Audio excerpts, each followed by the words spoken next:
कहते मोदी जी ने बहुत काम किए देश में। मोदी जी ने बहुत काम किया। मोदी जी ने इतना काम किया है ना, देश वाह वाह कर रहा है, देश क्या विदेश भी वाह वाह कर रहा है। हमारे एक मिनट सुन लो, हमारे एक मिनट सुनोगे भाई साहब, मैं आपकी सुन रहा था। मोदी जी ने इतना बढ़िया काम किया है, अगर दिल्ली में पानी भर जाता है तो बीजेपी के छोटे से लेके बड़े नेता हल्ला मचाने लगते हैं, कोई केजरीवाल लुटेरा है।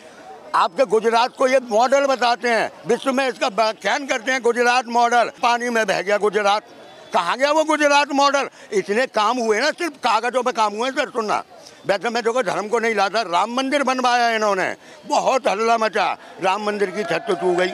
संसद भवन में 12 एक मिनट भाई, एक मिनट बोलते जाओ तो मैं पिछली बार मैं भूल जाऊंगा। तो तुम बोलते जाओ राम मंदिर का काम अधूरा, छत कहाँ से टप गई? तो जरूरी था, यहाँ पर सुनिए, जरूरी था जब काम, जब एक मिनट भाई साहब जवाब दो ना मुझे। जब हमारे चारों संगठन कह रहे हैं, देखिए सुनिए, हाँ सुनिए, मत बनाओ अभी, उद्घाटन मत करो, मत चलो, तुमने क्या कर दिया, मंदिर को तोड़ दो। रामपथ का क्या हाल हुआ, गड्ढे पड़े हुए हैं, पुल पे पुल ढह रहे हैं। तो इनका बहुत बड़ा ख्वाब था। और देखो भाई साहब, कायदे से जो काम किया है उसमें मैं मानूंगा कि भाई काम किया है, और जो नहीं किया उसमें भगवान की आपदा को कोई नहीं रोक सकता। देखिए अब आप बोले ना, भगवान की आपदा को कोई नहीं रोक सकता।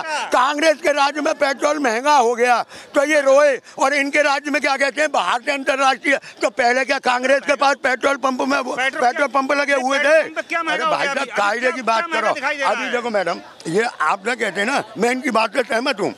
कर्नाटक में कहते हैं गाय मारी थी रस्ते में, और कर्नाटक का एक गांव बह गया वायनाड। क्या तुम्हारे इसमें पिथौरागढ़, एक मिनट, पिथौरागढ़ और वगैरह उत्तर काशी वगैरह में जो बादल फट रहे हैं, उसे क्या कहोगे आप? वहाँ तो कोई मीट भी नहीं खाता। ये आपदा है ना, ये प्राकृतिक आपदा है कि नहीं है? चलिए मेरी बात सुनिए। मल्लिकार्जुन खड़गे यहाँ पर एक बयान देते हैं, वो कहते हैं 400 की बात करने वाले 240 पे सिमट गए, अगर हमारी 20 सीटें और आ जाती है, आज भाजपा के नेता अंदर होते। चुप रहेंगे आप?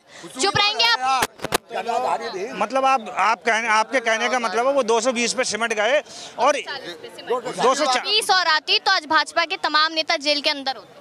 मतलब मेरे कहने का मतलब उसके पास 240 आई ना बीजेपी के पास में, और इसमें गठबंधन में कितनी पार्टियां मिली हुई हैं? बीजेपी में केवल एक पार्टी मिली हुई है, गठबंधन में 36 पार्टियां मिली हुई हैं। तो बीजेपी में कम बात, बीजेपी के साथ 36 पार्टियां और जान कम है भाई साहब। 36 पार्टी है बीजेपी में, और गठबंधन में 23 पार्टी है, 26 पार्टी है, 36 पार्टी है भाई साहब बीजेपी में। मैं बीजेपी की सरकार कैसे बनी आप ये बताओ ना?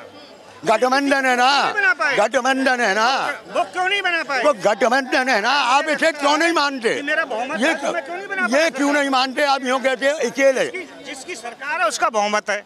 240 सीटें मोदी जी लाए, 99 सीटें राहुल गांधी की आई, बाकी विपक्ष की 233 आई। बताओ विपक्ष की जीत कहाँ से है? कहाँ से जीत है? और ये कहते हैं 99 सीटों वाले तो जीत की खुशी मना रहे हैं, और 240 वाले हार मना रहे हैं। तो अब ये सोचो कि बता जीत किसकी है? अब एनडीए की टोटल किसकी है और किसकी है? और एनडीए की सरकार जो बनी है आज की डेट में 296 पे। बताओ 99 पर 230 में कौन दावेदार है पीएम पद का? तालियां बजाओ ना। पीएम पद का दावेदार कौन है? मोदी। देखो भाई साहब, बताओ। बीजेपी की सरकार बनी, हाँ। इससे हमें कोई दुख नहीं है। हाँ। राहुल की नहीं बनी, इसका भी हमें कोई दुख नहीं है। सुनो, विपक्ष मजबूत हुआ, विपक्ष जब तक देश में मजबूत होगा जब ही देश का भला हो सकता है। अरे रुक रहा, विपक्ष कहाँ मजबूत था?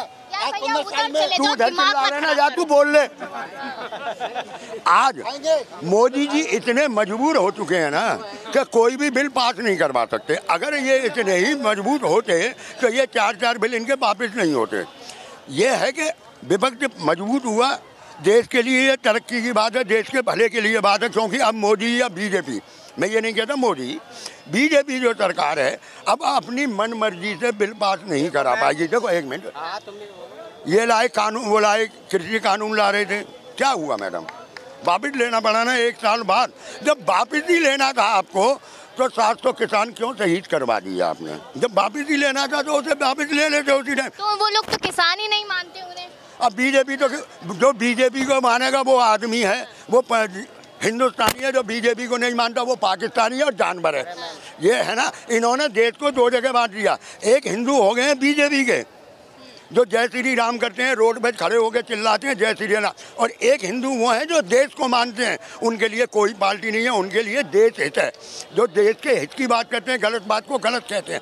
और बीजेपी के जो अपने कार्यकर्ता हैं, उनका काम है सिर्फ कोई जवाब नहीं बना, जय श्री राम कह के निकल जाओ, क्योंकि इससे आगे आदमी कुछ बोल नहीं सकता। अच्छा, राहुल गांधी अमेरिका जाते हैं और यहाँ पर बीजेपी पूरी तरीके से उन्हें घेर रही है। कहती है यहाँ पर सिख समुदाय लगातार नाराज है, और कहीं ना कहीं ये भी माना जा रहा है कि उनके घर के बाहर पहुंचे, वहाँ पे हल्ला गुल्ला कर रहे थे। तो ये सारी चीजें किस तरीके से देखी? देखो मैडम, अभी सुना तो मैंने भी है, पर वो बयान मैंने अभी हकीकत में तो ये पढ़ा नहीं है कि राहुल ने अमेरिका में क्या कहा है। वो आरक्षण पे बात करते हैं, लेकिन यहाँ पर भारत में आके, मतलब भारत में यहाँ पर अमित शाह ये बयान देते हैं कि आरक्षण को खत्म करना चाहते हैं राहुल गांधी। अब मैडम ये तो वक्त बताएगा आने वाला, राहुल गांधी खत्म करना चाहते हैं या बीजेपी खत्म करना चाहती है, ये तो आने वाला वक्त बताएगा। रह गई राहुल गांधी की बात, तो राहुल गांधी मेरे हिसाब से, लोग बाग पप्पू कहते हैं उन्हें, अच्छी बात है, उनकी नज़र में पप्पू होगा, कोई बात नहीं। राहुल ने आज तक कोई ऐसी बात नहीं की है मैडम जो गलत हो। अब उनका क्या बोला है? बहुत बड़ा गलत बात। पहले तो जातिवाद वाला जो समीकरण लगा रहा है वो यहाँ पे, ये कहाँ तक सही है? जो जातिवाद के लिए बोल रहा है वो राहुल गांधी यहाँ पे, जाति का जनगणना के लिए क्यों? आप किस जात के हैं, आपसे पूछ के हम आपको इंटरव्यू देंगे? या कोई भी आदमी किस जात का है, वो यहाँ इतना आदमी खड़ा है, कौन आदमी किस जात का है पूछ के खड़ा होगा? ये सही है? बताइए, जातिगत जनगणना सही है ही नहीं। देखो हकीकत में तो ये है, अगर मैं एक बात बोल रहा हूँ ना, मेरी भी सुन लो, अगर इसमें है ना भारत में एक जन्म होना चाहिए, उसके बाद अगर जनता चाहती है कि भाई जाति गणना होनी चाहिए, तो क्या बुराई है उसमें? अगर जनता नहीं चाहती है तो मत करो भाई, उसमें क्या फर्क पड़ता? इससे कोई फर्क नहीं पड़ता मैडम। ये तो एक चुनावी मुद्दे बना चुके हैं कि भाई ये राहुल ने जो कहा, पहले इन्होंने ही उठाया था मुद्दा के जाति गणना होनी चाहिए, फिर उनका क्या नाम है आरएसएस के प्रमुख जो हैं भागवत, उन्होंने मना किया तो बीजेपी ने मना कर दिया। तो मैडम इस पर तो एक जनमत होना चाहिए हिंदुस्तान के अंदर कि भाई लोग बात चाहते हैं कि नहीं चाहते। यार हर चीज़ पर जब जनमत होती है तो क्या फर्क पड़ता है? हिंदू में या मुसलमान में भी जाति का जनगणना हो तो सिर्फ हिंदू में ही होगा या मुस्लिम में भी होगा? पर राहुल गांधी कह रहे हैं ना, जातिगत जनगणना होगी तो पता चलेगा कौन किस जाति का है, कितने लोग हैं, वो पता करके क्या करेगा? आप सर रोजगार पैदा कीजिए ना, बोलिए मैं रोजगार कहाँ चाहिए, आदमी को रोजगार कहाँ देगा? सिर्फ जाति का जनगणना, जाति को आपस में हिंदू में लड़वा दीजिए। अब मुस्लिम का कोई जाति का जनगणना नहीं होगा, वो कौन कितना तरह का जात का है, आप उसका भी स्क्रूटनी कीजिए बढ़िया से। आप जो चाह रहे हैं जबरदस्ती हिंदू के ऊपर, हिंदू को बदनाम कर रहे हैं, हिंदू हिंसक है, हिंदू आतंकवादी है। कभी दिखा दिए हिंदू एक भी आतंकवादी दिखाइए पूरा धरती में, आप हिंदू को एक भी आतंकवादी दिखा दीजिए। जब उनके लीडर, जब एक मिनट बताओ, अगर किसी ने कहा भाई भगवान राम है ना काल्पनिक है, कैसे काल्पनिक हो गए? अरे सुन लोगे पूरी बात है, मैंने कहा किसी ने कहा तो उसमें राहुल क्यों माफी मांगे, है ना? अगर बीजेपी राहुल ने नहीं बोला ये बात, दिखा दो मुझे, दिखा दो भाई साहब, राहुल नहीं बोला इस बात को, आप बहस मत करो। अब एक बात बताओ, वहाँ जाते हैं आप भी, आपको हिंदू का वोट चाहिए तो आप हिंदू के समर्थन में भी तो जाके चाहिएगा वहाँ पे। सुनोगे ना। अब आपकी ये जो है बीजेपी की नेता कंगना रनावत, उसने कहा कि तुम्हारे किसान, अरे यार वो कांग्रेस की बीजेपी की नेता तो है ना, तो मोदी जी को माफी मांगनी चाहिए कि नहीं मांगनी चाहिए?